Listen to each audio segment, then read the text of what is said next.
नमस्कार, हर खबर हरियाणा देख रहे हैं आप और मैं हूं आपके साथ सपना दीपक मद्देशिया। बुलेटिन का आगाज करेंगे। प्रदेश के शिक्षा मंत्री महिपाल डांडा ने कांग्रेस और आम आदमी पार्टी को जमकर लताड़ लगाई है।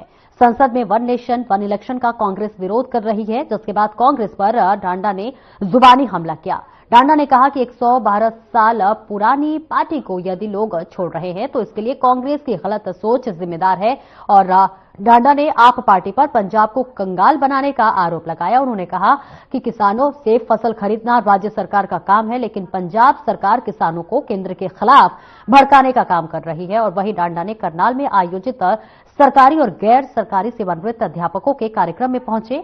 उन्होंने कहा कि सरकार देश में कई शिक्षा नीति जल्द लागू कर रही है। वहीं पंजाब बॉर्डर पर जारी किसानों के धरने को लेकर डांडा ने पंजाब सरकार को जिम्मेदार बताया। गवर्नमेंट एडेड जो कॉलेजेस हैं, उनके जो रिटायर्ड प्रिंसिपल्स और टीचर्स हैं, उनके कार्यक्रम में शिरकत करने के लिए आया था। जब यहाँ पे आया तो कुछ समस्याएं भी इन लोगों की पेंडिंग थी। इन्होंने आशीर्वाद के साथ साथ देते हुए हमें अपनी कुछ समस्याओं से भी अवगत कराया है, जिसको हम लोग पूर्णतः पूरा करेंगे, ऐसे विश्वास को दिलवाते हुए मैं यहां से निकल रहा हूं। सर, लगातार किसान जो धरने पर बैठे हुए हैं और 20 दिन हो गए हैं मरणानशन पर। देखिए, ये विषय हरियाणा प्रदेश का नहीं है। बात नंबर एक, हरियाणा प्रदेश के किसान को जो भी चीज की आवश्यकता थी, भारतीय जनता पार्टी की सरकार ने पूरी ईमानदारी से पूर्ण की। और हरियाणा सरकार में खेल, युवा अधिकारिता एवं उद्यमिता राज्य मंत्री गौरव गौतम द्वारा रविवार को इंडोर स्टेडियम पलवल में 20 दिव्यांगों को बैटरी चलित मोटरसाइकिल जो है ट्राईसाइकिल वितरित की गई, जहां पर राज्य मंत्री गौरव गौतम ने कहा कि यह मोटरवाइज्ड ट्राईसाइकिल जिला प्रशासन एवं रेड क्रॉस सोसाइटी पलवल तथा Aditya Gautam memorial trust, ALIMCO company और भारतीय स्टेट बैंक के नियमित सामाजिक दायित्व कार्यक्रम के अंतर्गत निःशुल्क प्रदान की गई है। दिव्यांग सुरेंद्र कुमार निवासी गांव गेलपुर ने बताया कि मोटराइज्ड ट्राईसाइकिल के द्वारा मार्केट आने जाने में सुविधा होगी और इससे काफी लाभ होगा। दिव्यांग कविता ने बताया कि पलवल के गांव रोनीजा निवासियों में एक शिक्षिका है। मोटराइज्ड ट्राईसाइकिल में स्कूल आने जाने में सुविधा होगा। दिव्यांग सत्यनारायण ने बताया कि वह ट्रेलर का जो है काम करते हैं और यह मोटराइज्ड ट्राईसाइकिल बैटरी से चलती है। इसके साथ ही हेलमेट भी दिया गया।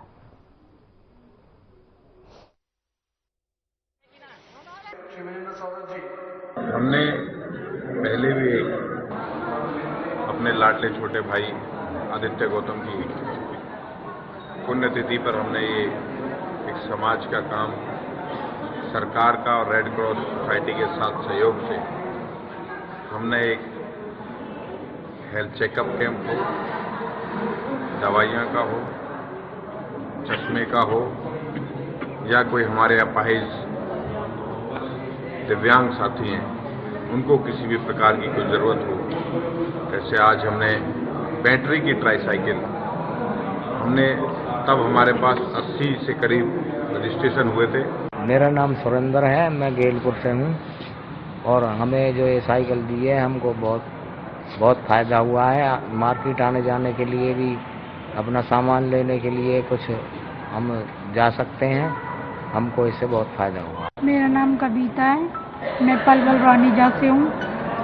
मुझे जो ये साइकिल मिली है, इससे मैं स्कूल जाने में थोड़ी आसानी होगी, तो इससे हमें लाभ होगा। हमें दिक्कत होती थी, ना कोई ऑटो मिलता है, ना कोई बाइक वाला बिठाता है, तो बहुत अच्छी हमारे लिए सुविधा रहेगी। जब मन करे अपने दुकान पर टाइम से पहुंच जाएंगे और समय पे अपने घर पहुंच जाएंगे। हम सरकार को बहुत बहुत धन्यवाद करते हैं।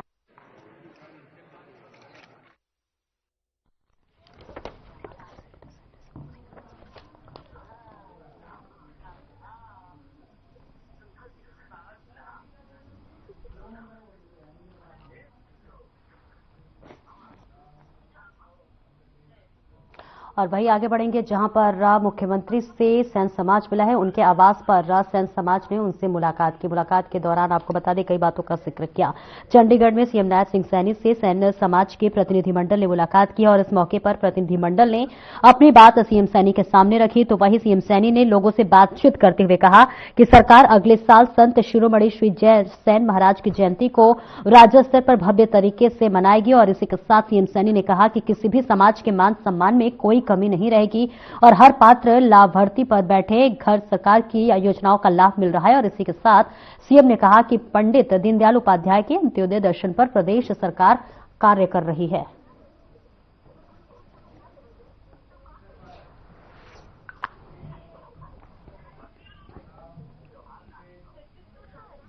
और आगे बढ़ेंगे जहां धर्म क्षेत्र कुरुक्षेत्र में इन दिनों अंतर्राष्ट्रीय गीता जयंती महोत्सव की धूम है। इस महोत्सव में हाल ही में मुख्यमंत्री नायब सिंह सैनी की पत्नी सुमन सैनी भी पहुंची। सुमन सैनी ने भी अपनी खुशी जाहिर की। और आपको बता दें कि महोत्सव में अलग अलग राज्यों से आए लोग स्टॉल लगा रहे हैं और लोगों को आकर्षित कर रहे हैं। वहीं पंजाब की फुलकारी भी महोत्सव में अपनी उपस्थिति दर्ज करा चुकी हैं। बता दें कि पंजाब के पटियाला से आई लाजवंती ने अपने स्टॉल पर पंजाब की फुलकारी को बहुत ही आकर्षक ढंग से सजाया है, जो कि हर किसी का ध्यान खींच रही है।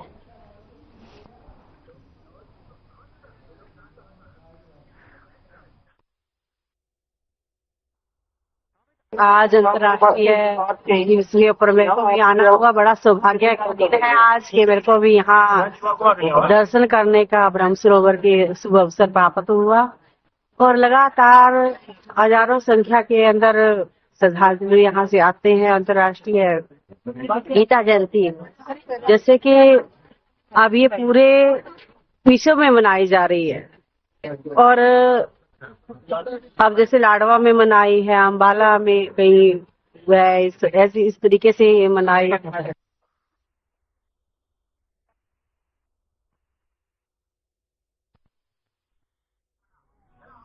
और फरीदाबाद जिले के बल्लभगढ़ विधानसभा क्षेत्र में बल्लभगढ़ से विधायक और हरियाणा के कैबिनेट मंत्री रहे मूलचंद शर्मा ने करोड़ों रुपए की सौगात दी है। दरअसल विधायक मूलचंद शर्मा ने बल्लभगढ़ की हरि विहार कॉलोनी में जो है 16 RMC गलियों का नारियल फोड़कर शुभारंभ किया है। और इस मौके पर विधायक मूलचंद शर्मा ने मीडिया से बातचीत करते हुए कहा कि इससे पहले भी करीब 9 IMC गलियों का उद्घाटन कर चुके हैं और 16 गलियों का शुभारंभ किया गया है। और इसी के साथ साथ जिनकी कुल लागत 1 करोड़ 37 लाख रुपए है।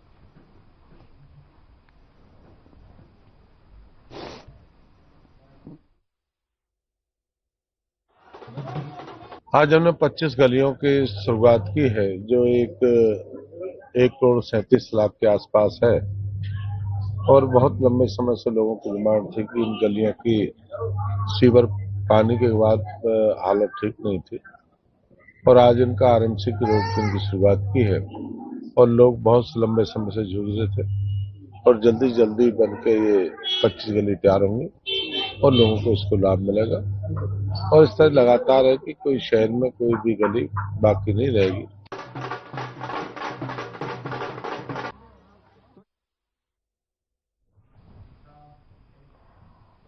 और लाडली वेलफेयर चैरिटेबल ट्रस्ट द्वारा सेवार्थ भाव से हिसार में सामूहिक विवाह समारोह का आयोजन किया गया। समारोह में शहर के गणमान्य लोग बड़ी संख्या में पहुंचे। इस मौके पर हिसार से विधायक सावित्री जिंदल, पूर्व मंत्री डॉक्टर कमल गुप्ता को आशीर्वाद देने के लिए पहुंचे। सामूहिक विवाह में शामिल होने वाले पर वर वधू ने कहा कि उसके लिए बहुत बड़ा और खुशी का दिन है। लाडली वेलफेयर चैरिटेबल संस्था का धन्यवाद करते हुए कहा कि बिना एक पैसा खर्च के हमारी शादी हो पाई है। हिसार से विधायक ने कहा कि लाडली वेलफेयर चैरिटेबल संस्था बहुत बेहतरीन काम कर रही है। गरीब परिवार की बेटियों की शादी करवाने में बड़ा नेक काम दूसरा नहीं हो सकता।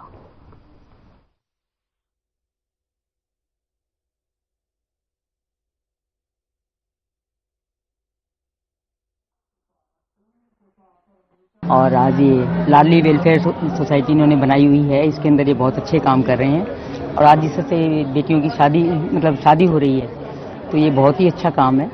इससे बढ़िया कोई काम हो नहीं सकता। तो सारे मिलकर समाज ये काम कर रहा है तो बहुत खुशी हो रही है। तो समाज को वैसे करना चाहिए, सारे काम ये कर रहे हैं, बहुत अच्छे काम कर रहे हैं। लाडली वेलफेयर चैरिटेबल ट्रस्ट है ये जरूरतमंद और असहाय परिवार के लिए पूरी तरह से समर्पित है ये ट्रस्ट। कोई भी, जैसे अभी हम 5 गरीब कन्याओं की शादी यहाँ मिडटाउन ग्रैंड में करने जा रहे हैं। पहले भी इस ट्रस्ट ने काफी शादियां की है। बुजुर्ग लोगों के आंखों के ऑपरेशन बनवाता है ये ट्रस्ट। शरद ऋतु में गर्म कपड़ों का वितरण करता है। उसमें चाहे कंबल हो, स्वेटर हो, बच्चों के जूते हो, बच्चों की पढ़ाई की व्यवस्था करता है। कोई भी समाज में जरूरतमंद परिवार है, उसको कुछ भी, किसी भी सहायता की आवश्यकता है तो ये ट्रस्ट हर समय उपलब्ध रहता है। कैसे धन्यवाद तो है जी, सबका शुक्रिया। और कुछ नहीं कह सकते, नर्वस हूँ थोड़ा। तो इंतजाम किया गया बढ़िया जी। आपके परिवार से भी आए? हाँ जी, आए हुए हैं। कौन कौन है आपके परिवार से? सब आए जी, डैडी आए हैं, डैडी आए, मामा आए हैं, भाई हो रहे हैं, सब। हम बहुत बहुत धन्यवाद करते हैं आपका। हमें बहुत खुशी मिली ये जानकर कि आपने हमारी शादी करवा दी, दोनों जने की, सब बेटियों की। बहुत अच्छा हुआ और आपका धन्यवाद करेंगे, शुक्रिया। जो इंतजाम किया गया है उसके बारे में क्या कहोगे? बहुत अच्छा इंतजाम है और सभी चीज अच्छी है।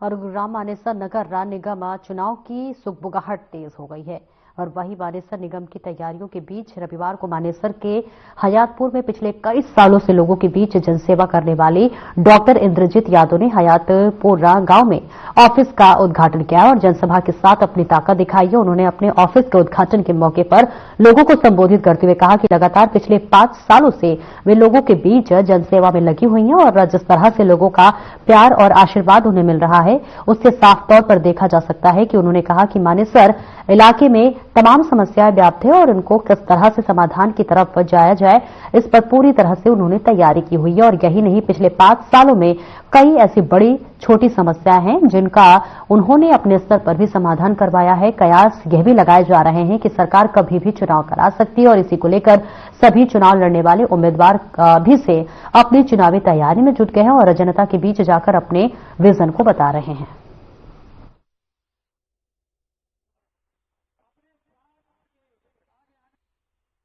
जैसा कि 5 साल हो चुके हैं, आप सब शुरुआती दौर से हम सबसे जुड़े हुए हैं। एक छोटे स्तर पे शुरुआत की थी, जो शुरुआत में एक छोटा परिवार था, लेकिन अब देखते देखते हम इनको एक कार्यकर्ताओं के हिसाब से नहीं देख सकते। एक परिवार है हमारा और हमारे परिवार के सदस्य दिन ब दिन बढ़ते जा रहे हैं। आज के एक शॉर्ट नोटिस पे, 1 से 1.5 दिन की शॉर्ट नोटिस पे यहाँ पर हजारों की संख्या में लोग पहुंचे हैं, जिनमें माताएं भी हैं, बुजुर्ग भी हैं, बच्चे भी हैं, लेडीज भी हैं।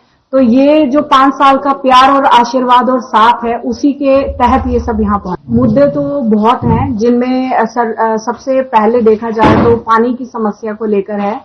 काफी क्षेत्र यहाँ पर ऐसे हैं जहाँ पर पानी नहीं है। दूसरा, पानी की निकासी का कोई साधन नहीं है। तीसरा, यहाँ पर कूड़ा डालने के लिए कोई जगह नहीं है। और चौथा, जो महिलाओं का सबसे बड़ी दिक्कत है यहाँ पर, वो है बंदरों की। देखो, आज जो चुनावी कार्यालय है, इसका जो आज उद्घाटन हुआ था, हमने तो कुछ अपने परिवार के सदस्यों को ही सूचना दी थी। आपके चैनल के माध्यम से, जैसे डॉक्टर साहब ने बताया, और हमें खुशी है कि जितनी हमें उम्मीद की उससे ज्यादा प्यार हमें इस इलाके का मिला है और हर व्यक्ति अपने साधन से, अपनी इच्छा से सब चल के यार। आज हमें सोचा था कि 2 से 3 हजार शायद हमारे परिवार के सदस्य आएंगे, लेकिन आज जो संख्या आई वो लगभग 7-8 हजार की संख्या हमारे यहाँ बीच में पहुंची। आप सबने यहाँ देखा है। तो निश्चित रूप से जो डॉक्टर साहब ने बताया कि जनता की टिकट है और जनता निश्चित रूप से इस बार मन बना चुकी है कि मानेसर नगर निगम का मेयर डॉक्टर इंद्रजीत यादव होगी।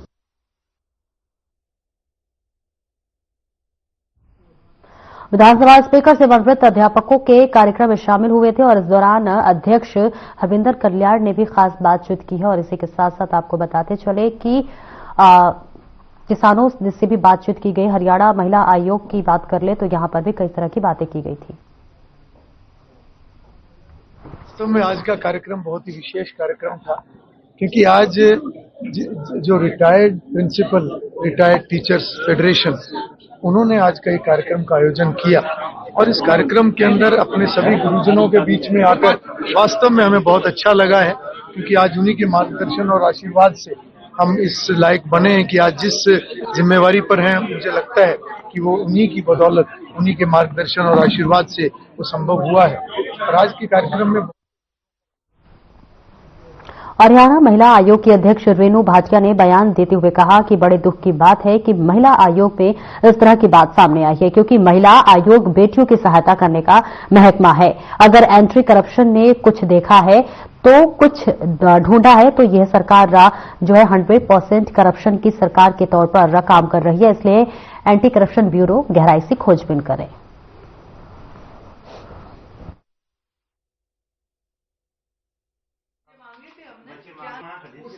देखिए, महिला आयोग बेटियों की सहायता करने का महकमा है और मैंने इस महकमे को पिछले 3 वर्षों से एक छोटे बच्चे की तरह पाला है। मुझे दुख हुआ कि इस तरह की बात सामने आई है, लेकिन अगर एंटी करप्शन ब्यूरो ने कुछ देखा है, ढूंढा है, तो ये सरकार 100% करप्शन फ्री सरकार के तौर पे काम करना चाहती है। इसलिए गहराई से खोजबीन करें, क्योंकि किसी भी महिला की किसी भी बात पर आंच नहीं आनी चाहिए, निर्दोष नहीं फंसने चाहिए। और जो भी करप्शन टीम अपनी पूरी इंक्वायरी करेगी।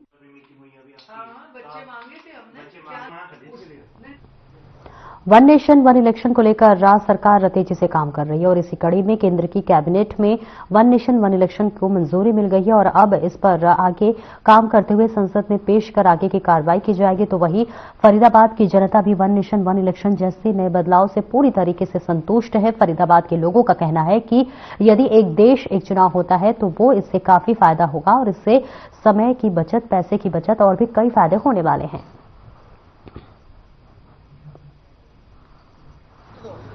चलो ठीक, मैडम आप बैठो अभी तक।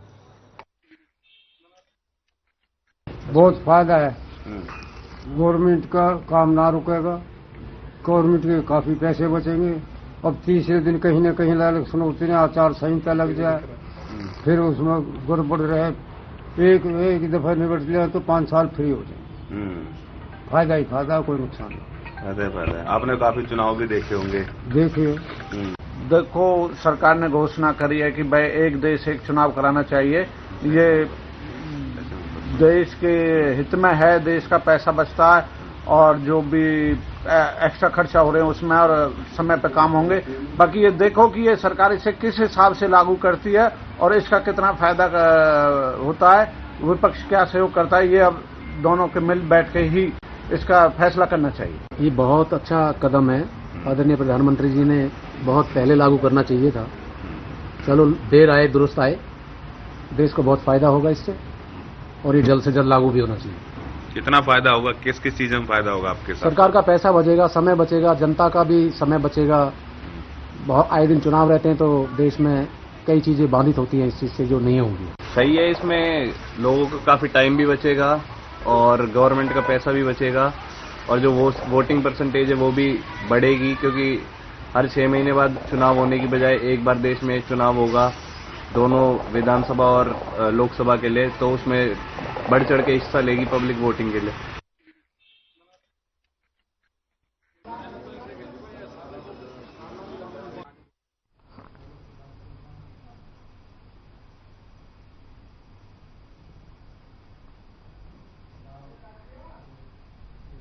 और वही तोशाम पंचायत घर में ऑल इंडिया किसान खेत मजदूर संगठन जिला कमेटी भिवानी की एक बैठक आयोजित की गई, जिसकी अध्यक्षता गुलाब सिंह ने की और इस बैठक में सर्वसम्मति से किसानों की मांगों को लेकर विचार विमर्श किया गया। इस बैठक में संगठन के जिला प्रधान रोहतास सिंह सैनी और जिला महासचिव एडवोकेट बस्तीराम ने भी की। बता दें कि अपने विचार रखे और बताया कि एमएसपी की कानूनी गारंटी बिजली बिल 2023 रद्द करवाने के लिए प्रीपेड मीटर योजना को रद्द करने के लिए बढ़ाया, बुढ़ापा पेंशन 10,000 लागू करवाने के लिए, सभी गरीब किसान मजदूरी के कर्ज माफ करवाने के लिए और किसानों की बकाये मांगे मनवाने के लिए चंडीगढ़ होने वाले प्रदर्शन में भिवानी से हजारों किसान शामिल होंगे।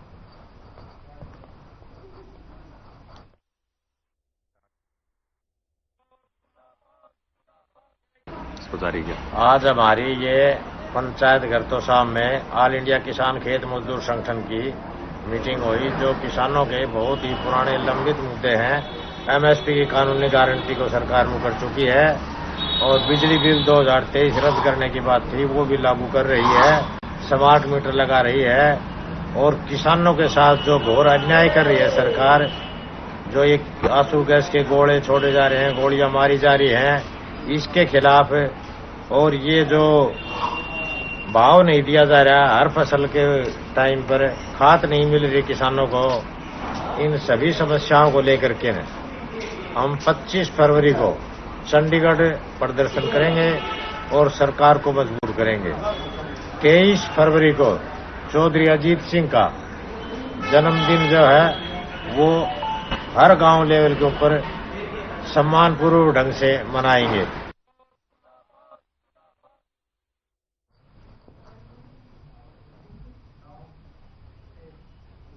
हरियाणा के रोहतक में आयोजित हुए हरियाणा स्टेट चैंपियनशिप जो है मुंगथाई खेल में फरीदाबाद जिले के बच्चों ने 22 गोल्ड मेडल, 9 सिल्वर मेडल और जो है कई मेडल हासिल किए हैं, ब्रॉन्ज मेडल भी हासिल किया और वही ट्रॉफी हरियाणा स्टेट ने जीती है। वही पत्रकारों में बातचीत करते हुए कोच राकेश ने बताया कि इस टूर्नामेंट फरीदाबाद जिले के काफी स्कूल के बच्चे थे, जिसमें से 7 साल के से लेकर 25 साल तक के बच्चों ने हिस्सा लिया था। और वहीं मुख्य अतिथि के तौर पर शामिल हुए मास्टर जयप्रकाश और एडवोकेट केशव ने कहा कि गोपाल अकेडमी के बच्चों ने रोहतक में हुई है।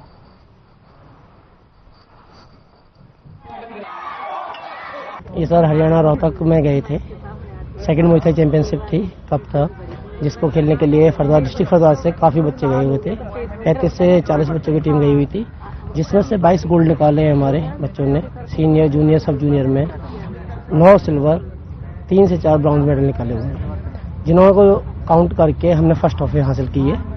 हमारे डिस्ट्रिक्ट फरीदाबाद में पहली बार फर्स्ट ट्रॉफी आई है मुंगथाई चैंपियनशिप की हरियाणा स्टेट से। इसमें काफ़ी स्कूलों के बच्चे हैं, रावल पब्लिक स्कूल के भी, ग्रीनफील्ड स्कूल के, विद्यासागर के, हमारा वंशी स्कूल है, हमारा न्यू मिलेनियम स्कूल के बच्चे भी हैं, जिन्होंने बढ़ चढ़ के भाग लिया और अपना गोल्ड मेडल हासिल करके अपने फरीदाबाद का नाम रोशन किया। और ये आज छत्रपति कॉम्प्लेक्स के अंदर जो गोपाल स्पोर्ट्स एकेडमी के जो बच्चे हैं और पूरे फरीदाबाद की टीम, जो हमारी सेकंड रोहतक के अंदर हरियाणा का जो स्टेट चैंपियनशिप का मुंगथाई चैंपियनशिप का जो गेम्स था, उसके अंदर फरीदाबाद की टीम फर्स्ट जो कप जीत करके लाई है, जिसमें 22 गोल्ड मेडल्स, 9 आपके सिल्वर और 3 ब्रॉन्ज मेडल्स लेके आई है। और पूरे हरियाणा प्रदेश के अंदर फरीदाबाद की टीम फर्स्ट कप जीत करके लाई है। मैं इन बच्चों का बहुत बहुत धन्यवाद करता हूं।